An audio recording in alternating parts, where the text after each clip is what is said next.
Welcome back to G Money Sports NFL Pick'em Show. So we're here into week 2. I got my new G Money Sports hat. We will be selling these here shortly. I will be posting them all over my socials, so don't worry, you won't miss it if you follow closely like you should. Please sub to the YouTube. Kind of gives me a good idea of how many people are interested in this content. And yeah. So week 1 in the books. It was a really good week 1. A lot of good games. A lot of bad games too. As usual, week 1, a lot of surprises. Like I said, there's gonna be a lot of surprises week 1.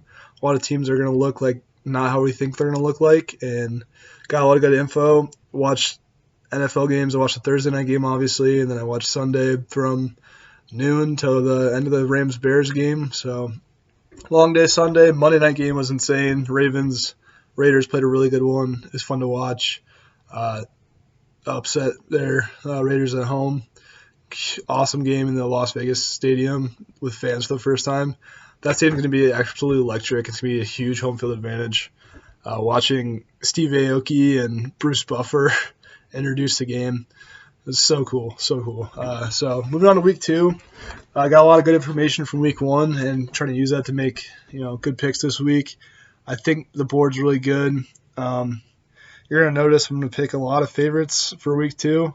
I don't love doing that, but I think these spreads are just I'm loving them. I really like week 2's board. I think I'm seeing the board clearly. Every time I say that, I'm going to go 0 and whatever, 12 or whatever many picks I have, probably. But all you can do is put the work in, put the research, figure out what's going on best you can. And for me, these are the picks I'm going to put out for week 3 or week 2. I'm really excited for this. Should be another fun weekend watching wall-to-wall NFL. If you guys don't have Red Zone, I would highly suggest getting Red Zone. It just adds a whole different level to watching NFL game days.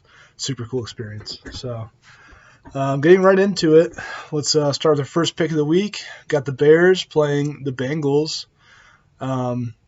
Chicago is minus 1.5 point favorites, and I will be taking Chicago minus 1.5. Cincinnati looked really good week 1 against the Vikings at home. It's a little bit of, I don't think the Vikings are very good. I don't think their defense is good. Their offense is stagnant under Kirk Cousins, and it always will be. Their offensive line just isn't enough to propel him to be a good quarterback. I think Cincinnati showed Joe Burrow is legit. He's a good quarterback, really good player. I think he faces a really big challenge going to Chicago. I do believe in the Bears defense still. I know they're a little bit older and they got torched by LA in week 1. But I think that's more of a product of LA just being going to be a really good team this year and be a dangerous team. I also think Andy Dalton isn't as bad as he looked. Whether they go with Andy Dalton or Justin Fields, either or, I like the offense against Cincinnati's defense because I don't think Cincinnati's defense is very good. They played well enough against Minnesota, but I don't believe in Minnesota at all this year. So I do like Chicago minus 1.5.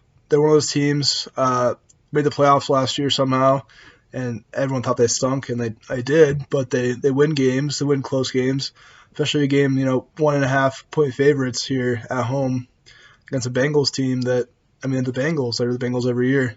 So I like the Bears minus 1.5. That's a nice number, really nice number.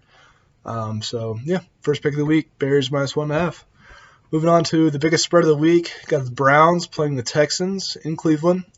Browns should have won against the Chiefs, I'm not going to lie. They were just destroying them on the ground, and for who knows whatever reason, they started trying to get a little too cute on offense in the second half and let Patrick Mahomes do what he does, get back into it. But they dominated on the offense. Their defense, although they did get torched, by the Chiefs, everyone gets torched by the Chiefs, so it's not, unless you're the Tampa Bay Buccaneers, Super Bowl apparently. I think the defense is really good this year. I don't think the Texans are as good as they looked in week 1. They just absolutely destroyed the Jags, but I also think Jags are in a lot of turmoil right now. A lot of the reports are coming out that the team doesn't like Urban Meyer already, and I don't think it's going to be a good situation for him this year. I think Jacksonville might be the worst team in football this year, and I think Cleveland minus 12.5 is a good bet. They're going to run all over the Houston Texans defense, and that defense is going to shut down Tyrod Taylor in that offense. I think 2 touchdowns for sure. Moving on to the Broncos taking on the Jags. This is a good lead into this after what I was just talking about. Denver minus 6. I mean, Denver looked good against the Giants, who in turn looked good tonight against the football team. I think Denver, under Vic Fangio, is going to play really good defense. They're going to run the ball. Teddy Bridgewater is going to do enough to win games. If you're giving me Denver at home, 6 points against the team that just got destroyed by the Texans, after Denver just beat the Giants, who are, they're not a world beater by any means, but they got a good defense. Offensive line's not great, but Daniel Jones showed he's a decent quarterback. I won't say a good quarterback, decent enough, average. He's got wheels, I'll give him that. But Denver, I think, takes care of business minus 6. Teddy Bridgewater doesn't make mistakes. They're going to pick apart the Jacksonville Jaguars, and I don't think they're going to give up that many points to a rookie quarterback. Next pick is the Tampa Bay Buccaneers and Atlanta Falcons under 51.5. So I don't typically like to play totals too much.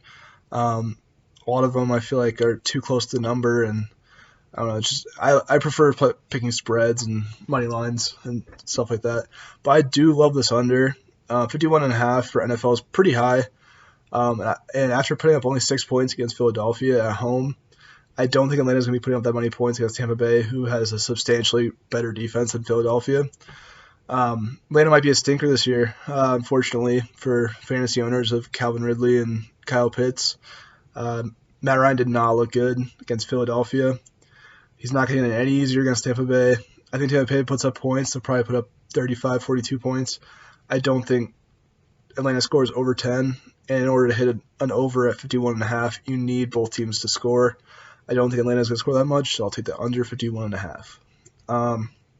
Moving on to the Sunday night game, probably game of the week. You got Chiefs versus Ravens. Chiefs are minus 3.5. I think the Ravens got exposed against the Raiders. Sorry, they're missing their running backs. Obviously, that's well documented. More importantly than that, they're missing Marcus Peters, their probably best player in the secondary.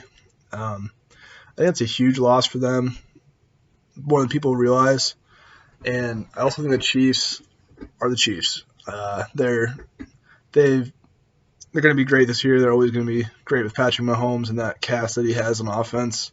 Defensively, they are susceptible. They got eaten up on the run game last week, but I don't think Latavius Murray is going to destroy the Chiefs' defense. I think the Browns have the best offensive line in football, and they have Nick Chubb and Kareem Hunt, the best 1-2 punch for running backs in football. So they're going to look a little bit better this week. They're going to keep Baltimore a little bit lower than they kept the Browns. I like that 3.5 a lot. I think it's pretty low for that game. Chiefs have dominated the Ravens since Lamar's come into the league. They've won every matchup. They haven't lost yet. So 3.5, I do like that one. Kansas City minus 3.5. Moving on to this next game, I'm really high on San Francisco this year. They're playing the Eagles, and they're 3.5-point favorites. I'm really high on San Francisco this year. I think last year they could have been in the Super Bowl again if they stay healthy. Getting everyone back is huge. Jimmy Garoppolo, Trey Lance doesn't matter. Their formula for winning is going to be defense in the run game. Elijah Mitchell looked awesome last year, and it really doesn't matter who plays running back when you have that offensive line and the offense with Kyle Shanahan. It doesn't matter. He's going to keep running the ball, and they're going to keep getting yards. That's what they do. Philadelphia, they looked really good. I'll give them credit when credit's due. They looked really good week one. Jalen Hurts, he took huge strides from where he was last year, which is awesome to see for him. I'm still not a huge believer in the Eagles. This is kind of a prove game for me. I'm going to take San Francisco. I'm going to say, Philadelphia, prove to me that you're a good team. And I don't think they are. So that's San Francisco minus 3.5. I think they're going to be one of those teams that is going to be pushing in the Super Bowl for the NFC. So I like the 3.5. Put on the board. Moving on to a game I can't figure out the spread for the life of me. Rams -3 against Indianapolis. It's going to be at Indy again. But the Rams just look so damn good on Sunday Night Football. I can't get over how good Matt Stafford looks in that offense. They've gone to a completely different stratosphere from where they were with Jared Goff. Jared Goff didn't really have the over-the-top punch that Matthew Stafford has. Matthew Stafford has a cannon of an arm, and their offense is just so good with Cooper Kupp and Robert Woods being two really good receivers, and they got Tyler Higbee, who wasn't even utilized last week, but is a really good tight end. They got their run game going with Darrell Henderson, and I know that one of those offenses doesn't really matter who's playing running back. They're going to get their yards. The offensive line for the Rams played a lot better than people were expecting coming into the year. So I think they're just going to be one of those teams that's going to be a stud. They're going to be competing for the Super Bowl. And this -3 against Indianapolis, it's supposed to have a really good defense, but they got torched by Russell Wilson. Over the top, too. They're just getting beat, big plays all week. Carson Wentz didn't look great. I mean, he got sacked a lot. He's one of the most sackable quarterbacks in the NFL. Is every year for whatever reason. So I love -3. You know what? I'm gonna escalate this one to a lock. Rams -3 on the road. Road games always scary, but I am in love with the Rams this year. I don't think it's an overreaction to say that they're going to be competing for Super Bowl for 100%. Moving on to New England versus the Jets. I'm going to take the under 42.5. New England's defense is legit this year. Miami put up 17 on them, which if you watch the game, they didn't really deserve 17 points. New England really just shut them down. It was just a couple of unfortunate turnovers by New England. Also, the offense for New England, we know that their game plan is going to be run the ball as much as possible, and I think they're going to run it more than they did this week. I was surprised by how many times Mac Jones threw the ball last week. He had 39 passes, and that part of that was being down a lot of the game. So that kind of hurt his game script. They're going to run the ball a lot more than they did last week, and it's going to be a quick game. I think the Jets will probably try to establish the run as well. So under 42.5 for that game. Here's a pick that I really like. Is another over-under. That's the Buffalo-Miami over 47.5. So Buffalo-Miami last year played some crazy games. Their first matchup, Buffalo won 31-28. And then the second one, Buffalo hung 56 on them. 56 points on Miami defense, who everyone is saying is a top 10 defense. I'm not ready to write Josh Allen and the Buffalo Bills off like a lot of people are. I think Buffalo is still a really good team, and I think they're pissed off after what happened week 1. They just came out flat, honestly, against the Steelers defense that's really good, to give them credit, but Buffalo handled them last year, and they should have handled them again. I think they're going to be pissed off, and I think coming into this week, they're going to put up points in Miami. I think Buffalo's defense isn't amazing. I think Miami can put up a few points here just to hit that over, and so I really like that pick. Moving on to the Chargers and the Cowboys. So this is a game I originally actually had the Cowboys at +3.5, and then I found out DeMarcus Lawrence is out, and I think that's going to make a huge deal here. DeMarcus Lawrence against the Bucs was a menace. He was all in the backfield. He's a really good defensive player when he's in. Unfortunately, he'll be out. I think this will probably end up being a shootout, but I think the Chargers defense is a lot better than people think. With Joey Bosa coming back, and then they have Derwin James at safety. A couple of really good players there. It's at home for the Chargers, first game, SoFi with fans. Obviously, it's been well documented the Chargers don't have many fans, but I think Chargers -3.5 seems like a pretty good bet here. I'm kind of worried about this game. This will be a fun game to watch, 100%. I would tune into this one, but I'm going to lay the 3.5 with the Chargers. Then moving on to Detroit and Green Bay. Green Bay is -11.5 Monday Night Football.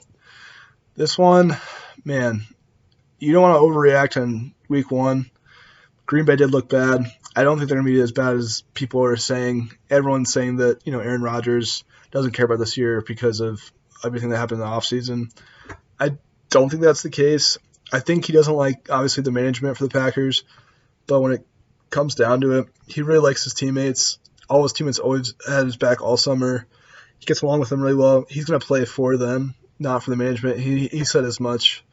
I think New Orleans has a really good defense, is what kind of happened there. They got down, and then they had to throw the ball. And they just came out flat, honestly. They were not ready for week one. I don't expect them to do that again, but I also think Detroit is a pretty good team. They don't have the roster yet, but I think with Dan Campbell, they're going to play every game tough. They're going to come out with a fire every game, just like their head coach, and I think they keep it within 11.5. I see Green Bay winning by 10. Green Bay has a tendency when they get up to run clock and run the ball as much as possible. So I think the same thing that happened with San Francisco last week. They might be up by 2 touchdowns, but I see a backdoor cover, Detroit. So I'm going to take that plus 11.5 and feel good about that one. Moving on to the Pittsburgh-Las Vegas game. Pittsburgh's 5.5-point favorites. I think Las Vegas is coming off a huge win, obviously, Monday Night Football. First game in Las Vegas. This is a huge letdown spot. It's a noon kickoff going to Pittsburgh. Pittsburgh's defense is best in the NFL this year, I'll say it. They shut down Josh Allen and the Bills last week, who one of the highest powered offenses in the NFL last year. I think the offense is going to get better. They weren't great against Buffalo. They did enough, obviously, to win. But Las Vegas' defense isn't good at all. They have a couple of good players. Max Crosby looked really good. I'll give him that. But I do think Pittsburgh will cover here at home, 5.5. The defense will shut down Derek Carr and the Raiders, who looked really one-dimensional. I mean, how many targets did Darren Waller get? I mean, what really lost the Ravens the game was Lamar Jackson on the fumbles. So I do think this is a big letdown spot, and I think Pittsburgh will probably handle them pretty easily. So I already gave you guys one lock with the Rams and the Colts, and this is going to be an unprecedented 3 G-Money Sports locks this week. I know it's crazy, but like I said, this week I really like the board, and there's 3 games that stand out to me as I just don't see it going any other way. Like, I wouldn't give out locks willy-nilly if I didn't believe in them. I do believe in these games heavily. And, yeah. So, lock 2 of 3 is going to be the Bills, minus 3.5 against Miami. This comes down to, I believe in Buffalo. I think they had a tough matchup week 1 against Pittsburgh, who has a tough defense. They came out flat, and I think they're going to come out pissed off. They're not the team that showed up last Sunday. The last meeting between these two teams, they won 56-25, I want to say. It was a routing. It was a blowout. Basically, the same teams are back. I think Tua has proved a little bit, but 3.5, Buffalo coming off a loss, I get to lock. And then if I had to put a mega lock, I don't know what we're going to call it. Maybe, I don't really know. Sure, mega lock for now. Ever since lines came out and I first started looking at them, this one stood out to me as one of those games. I do not understand why it is this low. I would have taken this spread all the way up to 6.5. Got Arizona minus 3.5 against Minnesota, taking the Cardinals. Like I said in the Cincinnati, all the way at the beginning, I don't trust the Bengals, or I don't trust the Vikings this year. I don't think they're a good team. I think Mike Zimmer is on his way out there. The fans have kind of been getting tired of this Kirk Cousins offense, and their defense has really dropped off from where it was when they were making the playoffs every year. Arizona looked amazing week 1. Their defense has improved a lot. They brought in J.J. Watt, and that obviously freed up Chandler Jones. Chandler Jones used to be their only pass rush threat, and so they could double team him, and he wasn't as effective. But as you saw, they weren't able to double team Chandler Jones because now they have J.J. Watt coming from the other side. So it opens up both of them for more one-on-one opportunities, and they got a lot of Chandler Jones had 5 sacks week 1. Minnesota's offensive line is not much better than Tennessee's, and in fact, Tennessee is supposed to have one of the best offensive lines in football. So Arizona I think is legit. Kyler Murray has taken a huge leap. I know Tennessee hasn't been a good defense for a couple of years, but neither has Minnesota. And it's at home. It's at Arizona. 3.5 seems just an insult to the Cardinals. I think the addition of A.J. Green, also drafting Rondale Moore, has kind of opened up the offense a little bit more. The 1-2 punch of James Conner and Chase Edmonds looked really good in week 1. I actually expect that to continue. So I absolutely love this pick. Everyone I've talked to, I've talked about Arizona 3.5. Love it, love it, love it. And that's going to be my 3 locks. It's going to be Rams -3 against the Colts. And I got Buffalo -3.5 against the Dolphins. And Arizona -3.5 against Minnesota. So those are my picks for week 2. Feeling really good about it. Obviously, I feel pretty good about it if I'm giving out 3 locks. I really hope all 3 of those hit for you guys. I'm feeling really good about them. Definitely be betting on myself. I didn't have any player props in this week's card. I love betting NFL player props. It's just on Thursday they don't have many out. So be on the lookout for my Twitter and my Facebook. If I see any that I love, I will post those and add those to my card. So just be on the lookout for that. Follow me on Twitter, GMoneySports1. Sub to my YouTube here. More videos, more content will be coming out soon. Be on the lookout for when G Money Sports hats become available for sale. I think they turned out pretty good. Shout out again, P&M Apparel, Polk City, Iowa. They've been working with me on my merchandise, and it's just been a huge help. They've made it really easy for me, and it's been really cool just to see my name out there, people wearing my stuff. So it's been really huge for me. I'm really enjoying doing this. This is, like I said, I'm not doing this to make money or anything like that. It's more of just a labor of love for me. I love being able to look up games, make picks, share, and talk about it. So I hope you guys are enjoying this YouTube content. I've had a lot of fun doing it. Just make sure you like and follow and subscribe, like I said. And have a good weekend of football. See you guys next week.